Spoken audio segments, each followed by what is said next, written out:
ሰላም ውድ ተመልካቾቻችን እንኳን ወደ ቻናላችን በደህና መጡ። ዛሬ ደግሞ ቦሌ ደንበል አካባቢ በሌሊት እየሰራ ነው ያለነው የቀለም ቅብ ስራ አለ። ሬስቶራንቶች በሌሊት መቀባት እንግዲህ ብዙ ጥቅም አለው። ለምን እንደሚመረጥ ምን ጥቅሞች እንዳሉትና ስራውን በሙያው መንገድ እንዴት መከናወን እንደሚቻል እንመለከታለን። ቪዲዮውን ከወደዳችሁ ላይክ፣ ሼር እና ሰብስክራይብ በማድረግ ጀምሩ።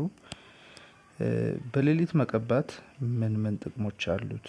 ብዙ ሬስቶራንቶች እንግዲህ በቀን ደንበኞችን ስለሚያስተናግዱ በቀን የቀለም ወይም የእድሳት ስራ ማካሄድ የንግድ እንቅስቃሴ ሊያደናቀፍ ይችላል። ስለዚህም በሌሊት መቀባት ብዙ ጥቅሞች አሉት ማለት ነው። ከነዚህ ውስጥ የመጀመሪያው ነገር የደንበኞች እንቅስቃሴ አይቋረጥም እና ይሄ ማለት ንግዱ ሳይዘጋ የጥገና ስራ ማከናወን ይቻላል ማለት ነው። ሁለተኛው እንግዲህ ለባለሙያዎች ወይም ለሰራተኞች የቀን ሙቀት ተጽዕኖን ይቀንሳል። ሌሊት ላይ አብዛኛውን ቀዝቀዝ ያለ አየር ስለሚኖር በጣም አሪፍ ነው፣ የስራ ፍጥነት ይጨምራል ማለት ነው። እንግዲህ ሌሊት በሚሰራበት ጊዜ ምን ምን ዋና ነገሮች ያስፈልጋሉ ማለት ነው? ከፍተኛ ብርሃን ያላቸው መብራቶች ያስፈልጋሉ። ሮለር፣ ብሩሽ፣ እንደዚህ የቀለም እቃዎች፣ የሚነጠፉ ወይም ወንበሮችን መሸፈኛ የሚሆን ሸራ ያስፈልጋል። መቆሚያ መሰላሎች ያስፈልጋሉ።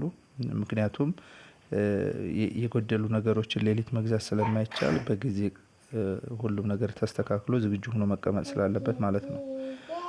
ሌላው እንግዲህ ምንድነው እንደ ስራ ሁኔታ ሊለያይ ይችላል። ለምሳሌ ጅብሰም የሚያስፈልገው ሊኖር ይችላል። ሌሎች ነገሮችም እንደዚሁ የሚያስፈልገው እንደየስራው አይነትና ስራ ያለበት ሁኔታ ሊለያይ ይችላል።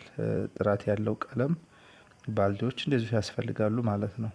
እንግዲህ ስራውን ለመጀመር መጀመሪያ መደረግ ያለበት ምንድነው? ግድግዳው ላይ አቧራ ወይም የቆሸሸ የሸረሪት ድር እንደዚህ የተቋቆሩ በጭስ ምናምን ካሉ እነሱ መጀመሪያ መጸዳት አለባቸው። የተበላሹ ክፍሎች ካሉ በጅብሰን ቅድሚያ መጠገን አለበት። ክራኮች ካሉ መለቀም አለባቸው። እንደዚህ የተላጠ በእርጥበት ምክንያት አኮፍኩፎ የተነሳ ነገር ካለ መጀመሪያ በየክላሱ ያሉ እርማቶች መሰራት አለባቸው ማለት ነው። በሁለተኛ ደረጃ ፕራይሜሪ ካስፈለገ መቀባት ይኖርበታል። በቀጣይ ምንድነው መደረግ ያለበት? ቀለሙ በትክክል ማቅጠንና እስከሚዘጋ ማለት የምንፈልገውን ከለር እስከምናገኝ ድረስ መቀባት ያስፈልጋል ማለት ነው። የሌሊት ስራ እንግዲህ ከፍተኛ ጥንቃቄ የሚፈልግ ስራ ነው። በቂ ብርሃን መጠቀም እንዲሁም የከፍታ ቦታ ካለው ስካፎልዲንግ ወይም የደህንነት መሳሪያ መጠቀም ያስፈልጋል። አንዳንድ ሬስቶራንቶች ጣራቸው ሲሊንጉ በጣም ከፍ ያለ ነው እና እሱ ላይ ምን ያስፈልጋል? ስካፎልዲንግ ያስፈልጋል ማለት ነው። የዛኔ በጣም በቂ ብርሃን ያስፈልጋል፣ ጥንቃቄ ያስፈልጋል። ይህን ይመስላል እንግዲህ የሰራ ነው። አሁን እንግዲህ እያያችሁት የምታዩት ቪዲዮ ደንበል አካባቢ እየቀባ ነው ያለ አንድ የታወቀ ሬስቶራንት አለ፣ ቻኖሊ ኑድልስ የሚባል ብዙዎቻችሁ ልታውቁት ትችላላችሁ። ያንን ቀብተን አስረክበናል። ብዙ ቦታ ብራንቾች አሉ። እሱን እየሰራ እንገኛለን። እንግዲህ ማሰራት የምትፈልጉ ይደውሉልን። በታማኝነት በኃላፊነት ሰርተን እናስረክበውታለን። የንግድ ፍቃድ እንዲሁም ደረሰኝ የምትፈልጉ ባለቤቶች ካላችሁ የተሟላ ዶክሜንት፣ የስራ ልምድ እንዲሁም ደረሰኞችን አለን። ስለዚህ መደወል ትችላላችሁ። እንደነገርኳችሁ መጀመሪያ በመግቢያ ላይ እንዳወራ ነው ሬስቶራንቶች በሌሊት ቀለም መቀባት የንግድ ስራ ሳይቋረጥ የማሻሻያ ስራ ማከናወን ጥሩ አማራጭ ነው ብለን እናስባለን።